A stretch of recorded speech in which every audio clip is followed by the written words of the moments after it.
I think that one coach to me that I think you'd have to say has just done an unbelievable job is Aaron Glenn. I mean, look at all the injuries that defense has had, and that defense is still playing at an incredibly high level. They're among the best third down defenses in the league. You're tuned in to the Ross Tucker Football Podcast, guiding your gridiron journey, none other than your host, former NFL lineman, Ross Tucker. Oh, yeah, it is. But it's not just any Ross Tucker Football Podcast. It never is, but especially not on a teaching tutorial Thursday. That means class is in session with the venerable Greg Cosell from NFL Films University. We are, of course, presented by DraftKings. DraftKings, the crown is yours. I am convinced that we are beginning the greatest 5-day stretch in the history of the sport of football. Cannot wait to talk to Greg momentarily.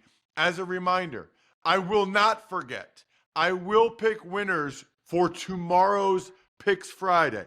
So just spread the word via social media, engage with @Ross Tucker Pod in some way, or rate and review the show and email it to me after you do the screenshot, ross@rosstucker.com. Take advantage of any of our awesome sponsors, westshorehome.com/Ross, or Ross, use the code Ross in the Game Time app. Incredible deals there.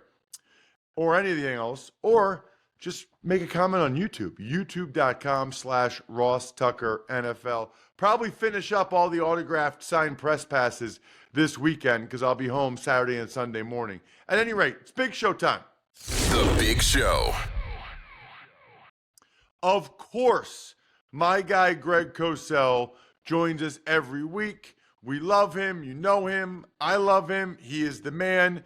And he is, of course, presented by Smirnoff, the world's #1 vodka. Please drink responsibly.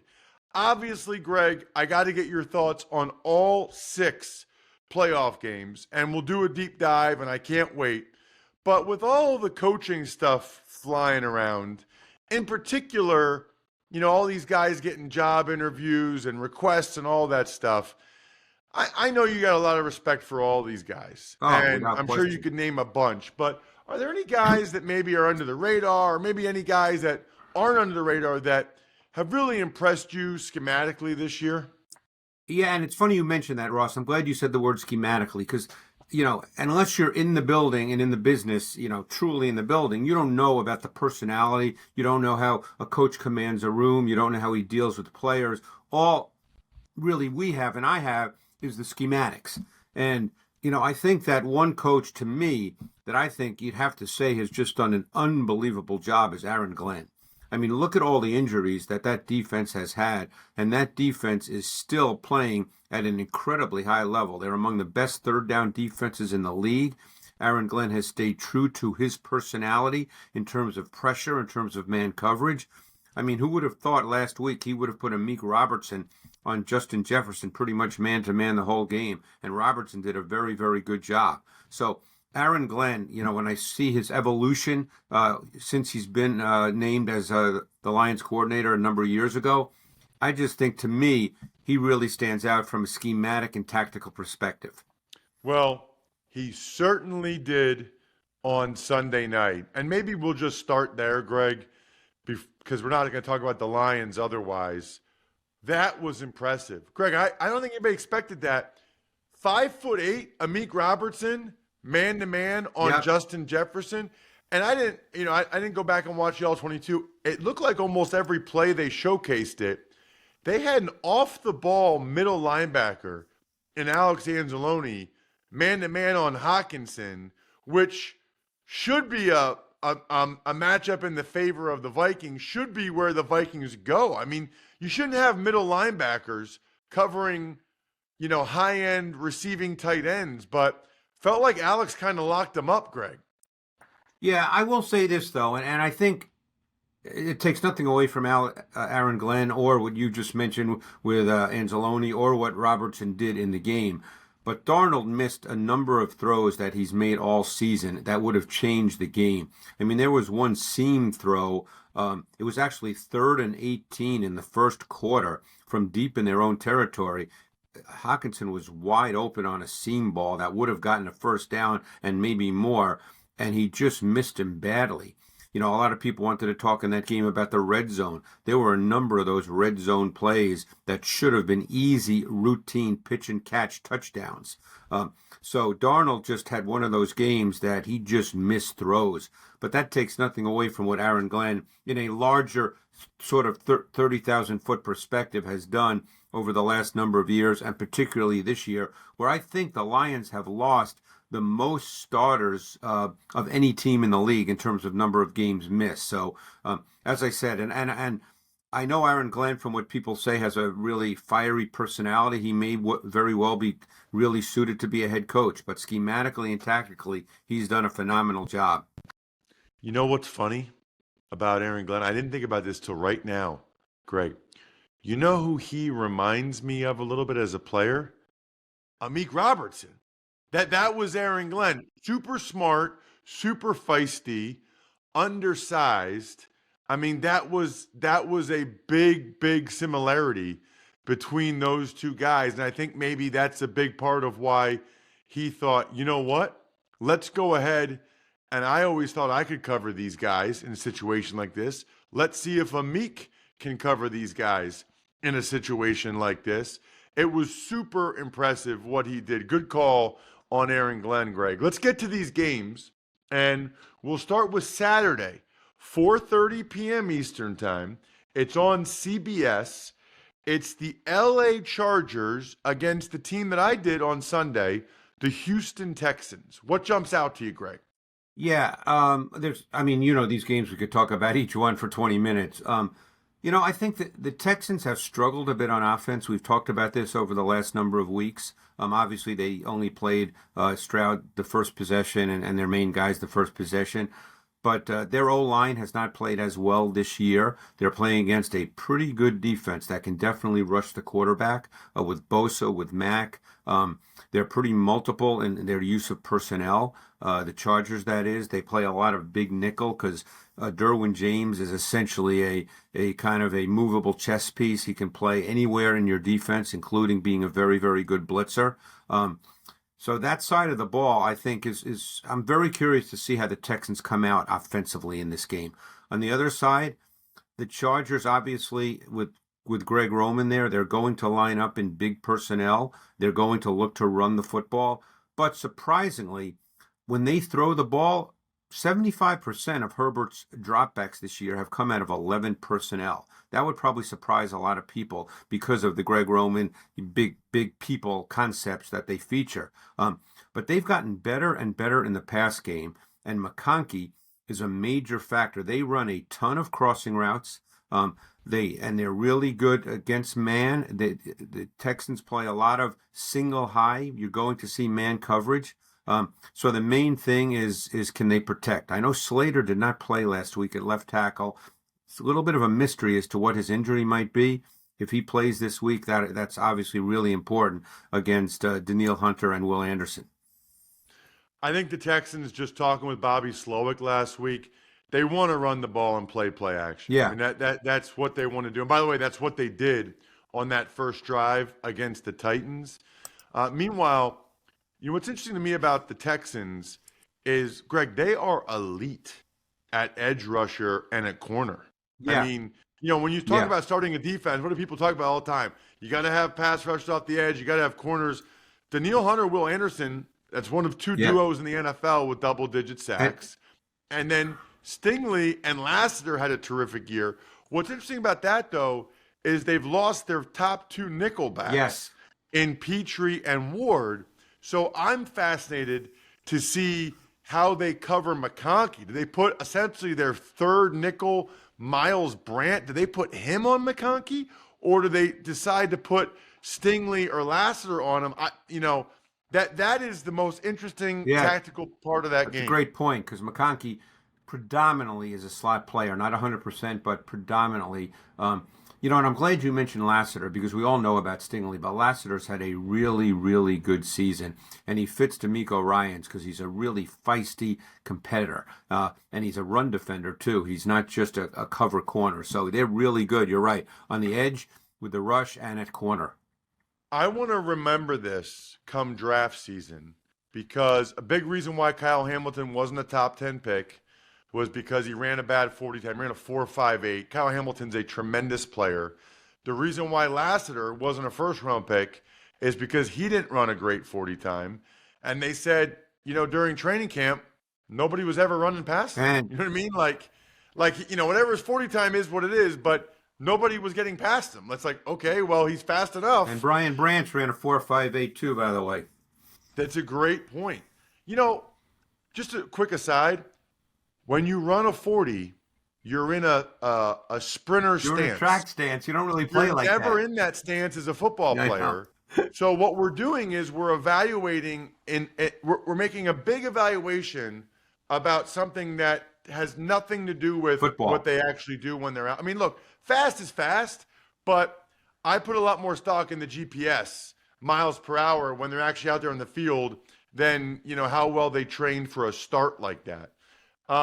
Let's get to Saturday night. I'll be on the sideline, Westwood 1. So anybody driving around to a party or whatever, make sure you tune us in. It'll be Ryan Radke and Mike Golick Sr. in the booth. I'll be on the sideline. First sideline game since the AFC Championship last year. Steelers, Ravens, Greg, and the Ravens might not have Zay Flowers. Yeah, it doesn't look like it as we're speaking on a Thursday. It's funny. We know Lamar Jackson is a great, great player, and his numbers this year and his performance has been off the charts. But you could easily make the argument that the foundation of their offense is Derrick Henry. Now, we know that Lamar changes the way defenses have to play, and there's no question. And that's really, really important. I'm not downplaying that at all. But kind of lost in the year Saquon Barkley has had has been the fact that Henry's rushed for over 1,900 yards. And their offense seems to really work at its best when they get him involved and he carries the football. And in the two games they played against the Steelers this year, one game, the game they lost, I don't believe he carried very much. And in the game they won, he carried over 20 times. And there's a correlation there because they're still a base personnel offense. They have the lowest percentage of 11 personnel, meaning 3 wide receivers on the field, by a wide margin of any offense in the NFL. They are not an 11 personnel offense. So their offense really starts with the run game. That's truly the foundation. And yes, Lamar is critical. Absolutely. He changes the way defenses have to line up and play. But Henry is so, so important. And they are very multiple with the run game depending on the opponent. The Steelers will likely be in that 5-2 base front. So you're going to see gap scheme. You're going to see zone. They like to run trap too. Normally, you don't see a lot of trap against 5-man fronts. You see that more against 4-man penetrating one gap fronts. But they're very multiple with the run game. Let's get to the Broncos and the Bills. Sunday at 1. It's up in Buffalo. Another game on CBS. I should have mentioned Saturday night, the television broadcast on Prime Video. Broncos, Bills, Greg. Yeah, this game fascinates me because I think one thing that's not being talked about very much, and a lot of people just assume the Bills win big, but the Broncos defense is really good. They're fast, they're young. You talked about the corner position for the Texans. Well, Surtain, he's arguably the best corner in the league. Many people think he is. Riley Moss has been a solid player. He gets beat once in a while, but he's an aggressive, physical player. They're good at the corner position. And just like you mentioned with the Texans, they are good at the edge rush position with two names that a lot of people might not know, Jonathan Cooper and Nick Benito. Benito's had an outstanding season. And I know you would appreciate this, but Zach Allen is just a man. I mean, that guy plays literally every snap. So they are really good inside with Allen, John Franklin Myers. These guys can win one-on-one, and that allows them to do a lot of things with their coverage, a lot of things with their linebackers. This is not an easy defense to play against. And again, I'm not picking a team here. I'm not telling you, hey, the Broncos are going to go into Buffalo and win. But I think this defense is being overlooked a little bit. They led the NFL in sacks. Everybody's focused on Nix, and deservedly so. He's had a terrific season, and he's improved. But I don't view this as an easy game for Buffalo.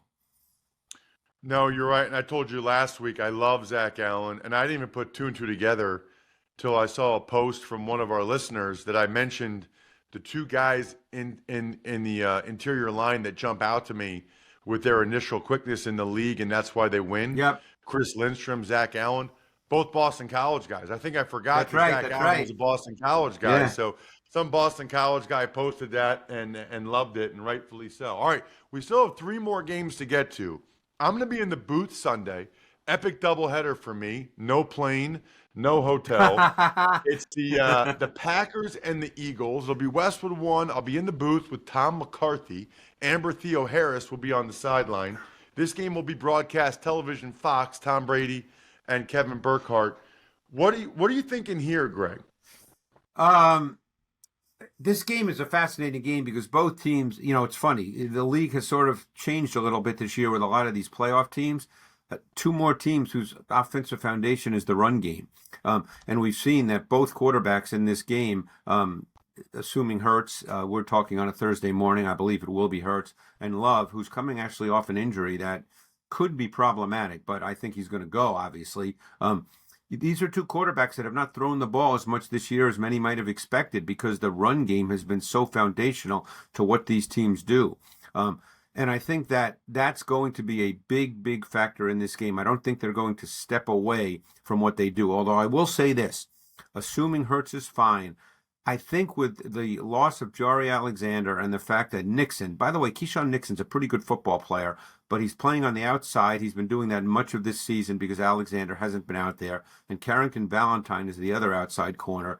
It would not surprise me to see the Eagles take some shots early in the game outside the numbers vertically. A.J. Brown is the best contested catch vertical receiver in the game, and it would not surprise me to see them do that early in the game and test it to see how it plays out. Wow. Yeah, feels like a big loss without Alexander. Yeah, and obviously he's missed a lot of time, so they're used to him not playing. But what that's done as well is it's brought Buller down as their slot corner. And last week, and again, I don't know Evan Williams' status, not a big name, but a really good safety for the Packers, a rookie this year. So they played another rookie, Oladapo, last week at safety. So the back end is where there's some concerns for the Packers because they're really good up front. They play 8-9 guys who all get 20-plus snaps. They have a great D-line rotation. Let's get to the Commanders and the Bucks, Greg. Commanders and the Bucks. That's the Sunday night game on NBC. Yeah, the Bucks, since they came back from their bye, which was week 11, Todd Bowles, who people know likes to blitz, he's gone crazy. They are blitzing at even a way higher percentage than normal. No team uses defensive backs as part of their pressure schemes more than the Bucks. But one thing about Jaden Daniels in his rookie season, he's been very, very good against pressure, and you do have to be careful because of his running ability. The last thing you want is to let him escape, and then he runs for 25, 30 yards because he's explosive straight line. But Todd Bowles is in many ways, he's been doing it longer, but he's like Aaron Glenn. He's going to blitz no matter who he's playing, no matter what. That's just who he is. That's just what he's going to do. I think that's a fascinating element to this game. I guess we don't know the status of Winfield at this point. They've had a lot of injuries as well on the back end. They're playing a lot of people in the back end that I'm sure a lot of people don't know who they are. A couple of things that impressed me about the Bucks. They have a good O-line. Yeah. They lost. Remember, they lost Kappa in free agency, and Ali Marpet retired, and Ryan Jensen was hurt, and they've kind of rebuilt that thing, Greg, to being a very good offensive line. And I also was. Did you see how much Baker used his legs last week? Yeah, he's done that to help the Bucs. That's a part of his game that we don't really talk about very much. I'm really glad you mentioned the O-line, Ross. Big surprise there that you mentioned the O-line. But here's because obviously this week I did a lot of research on the playoff teams. Bredesen and Mock started all 17 games. Wirfs and Barton started 16 of the 17. Only Gadecki, he missed 4. But they basically played with the same offensive line all season long. And you know how important that is. And while Bredesen may not be the best left guard in the league, when you're playing all 17 games, okay, that matters. That means something. And you develop that cohesion, especially when he's working with Wirfs, who's one of the probably top 3, you would know better than I, top 3 left tackles in this league. So that really means something. No question. All right. What about Monday night? And we'll get to this later in the show. I guess there's some chance the game could get moved to Arizona because of the Sure. wildfires. Obviously, thoughts and prayers of God, I everybody can't. involved in that. Watching that is just so sad. It's incredibly Yeah. sad. The Vikings 14-3 on the road against the 10-7 Rams. You already said earlier in the show about Darnold missing throws against Detroit. What else jumps out to you about this one, Greg? I think what jumps out, there's so many things, as we know, but I think what jumps out, and we saw some of it last week, but it's been true all year, is the Vikings' O-line. And now you're dealing with a Rams pass rush. This is a really good, young, explosive group. I mean, they've got Fisk and Turner inside. They've got Young and Verse outside. These two teams played week 8, and that was an issue. The Rams D-line had dominant snaps against the Vikings O-line. And that to me is an area, everybody wants to focus, of course, on skilled players in these games. But, you get into these games and people lose sight of D-line, O-line matchups. And I think that's a really, really important matchup in this game, that Ram D-line, which is young and really good and getting better, versus a Vikings O-line that has struggled throughout the season. Check him out on social media. He is the man. We know him. We love him. We talk to him every single week because you guys demand it. At Greg Cosell. Thank you so much, Greg. Thanks, Ross. Appreciate it. They're football's funniest family duo, only because Jack and I aren't family. NFL Super Bowl champs Jason and Travis Kelce team up to provide next-level access to life inside the league in their hit show New Heights. Plus, stories from a combined 21 years in the league, off-field shenanigans, and can't-miss A-list interviews. So they just had Caitlin Clark. Listen and watch New Heights wherever you get your podcasts. But if you want to skip the ads, catch new episodes early, and unlock access to exclusive episodes of the show, join Wondery Plus in the Wondery app, Apple Podcasts, or Spotify. So it all leads up to this. I've been talking about Smirnoff all season because they're not only the official vodka sponsor of the Ross Tucker Football Podcast, they're also an official vodka partner of the NFL and Super Bowl 59. What I love about it is you can get the world's #1 vodka without breaking the bank. Unbelievable. You don't want to be paying some of these other prices for vodka. Absolutely ridiculous.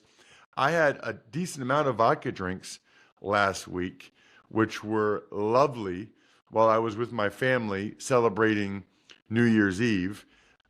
Big fan of vodka with Gatorade or those type of mixers where you're hydrating while you're getting some incredible Smirnoff. Delicious. Please drink responsibly. Smirnoff #21 vodka, distilled from grain, 40% alcohol by volume. The Smirnoff Company, New York, New York. Pricing is at the sole discretion of the retailer, may vary by state. Please do not share with anyone under legal drinking age. Smirnoff, we do game days. Playoff season is here, and the only thing better than game day predictions are the foods that come with them. Introducing Tums Fantasy Foodball Pool, brought to you by Tums, America's #1 antacid brand, and DraftKings. Each week leading up to the big game, turn football into foodball by building your best game day plate for a shot at winning a share of $40,000 in cash prizes. Inspired by game day bites and tailgate treats, join the Tums foodball action during this playoff season's most heartburn-inducing time.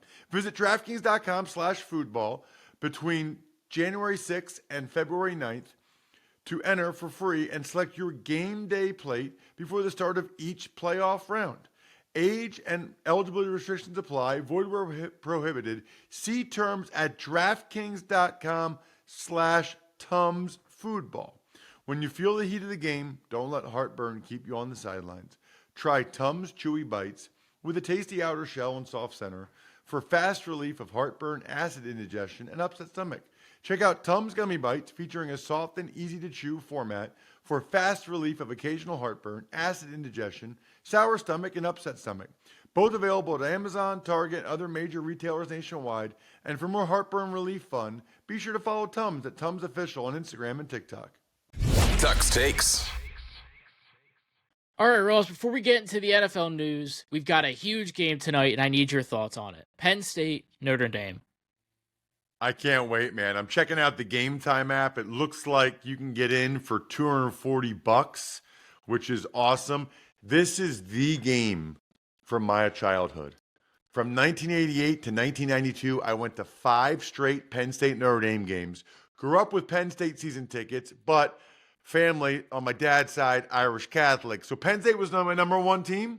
Notre Dame was number two. So 5 years in a row, I went to this game. I remember getting Tony Rice's autograph and Jerome Bettis and Rick Meyer when I was out in South Bend. Cannot wait for this game. Loving the fact that you can still get tickets on the Game Time app, which is awesome. I'm going to lean towards Notre Dame because they have the running quarterback. I just think, especially in college football, that is the difference. Those key third and fourth and shorts, those key third down scrambles. My pick for this game is Notre Dame 20, Penn State 17. But the priority is to make sure you're checking out the Game Time picks because they're fantastic on the Game Time app. They got the all-in pricing, the view from the seat, the lowest price guarantee. There's still plenty of tickets available if you're down in South Florida. Take the guesswork out of buying tickets with the Game Time. Download the Game Time app, create an account, and use code ROSS for $20 off your first purchase. Terms apply. Again, create an account and redeem code ROSS for $20 off. Download Game Time today. Last minute tickets, lowest price, guaranteed. Next up, the Vikings. They signed Daniel Jones to their active roster. Yeah, they did. This enables them to get a compensatory pick when he leaves to go elsewhere in free agency, which I think is still likely, although I have considered the possibility that perhaps Darnold gets big money elsewhere and Kevin O'Connell says, I don't know if J.J. McCarthy will be ready or not. Let's do a one-year deal with Daniel Jones. I'll make him this year's Darnold. Next up, the NFL, they released a statement saying Arizona is the backup plan in case Vikings-Rams cannot be played at SoFi due to the SoCal wildfires. Well, let's hope that that's not the case because that's not cool for Rams fans or for the Rams team that earned a home playoff game. However, the NFL is right to have a backup plan. I mean, I'm seeing these videos of the helicopter firefighters. You want to talk about heroes, just unbelievably, incredibly impressed with those guys, always. North Carolina head coach Bill Belichick has reportedly heard from multiple NFL teams, including the Raiders, to gauge interest. Yeah, I don't believe this. I just don't believe it. Number one, nobody other than the Falcons had any interest in him last year when he was a free agent and available. Number two, they let it linger out there a couple weeks ago for like 4 or 5 days that he might sign with North Carolina, and we heard nothing about any NFL interest. And now that the season's over, now some teams have expressed interest. I just really don't believe that, to be honest with you. I think that that's a report from an agent that's trying to drum up interest for either this year or next year for Belichick to get back into the NFL. I do believe that the Niners named Clay Kubiak the offensive coordinator because they did. They actually did that and released Javon Hargrave, although they actually might bring him back later on after free agency. Other than that, I think we're done here. Thanks for tuning in to the Ross Tucker Football Podcast. Make sure to also check out Even Money, Fantasy Feast, and College Draft, all on the DraftKings Network on Samsung TV Plus, YouTube, or subscribe to the podcast on your favorite platform. Shout out myfrontpagestory.com. Not only do I love winners, I love sending you guys signed autographs. Those of you that go ahead and take advantage of the unbelievable opportunity to get your loved one a story from myfrontpagestory.com, backofficescheduler.com, humanheadnyc.com, Sporticulture, Pizza Boy Brewing.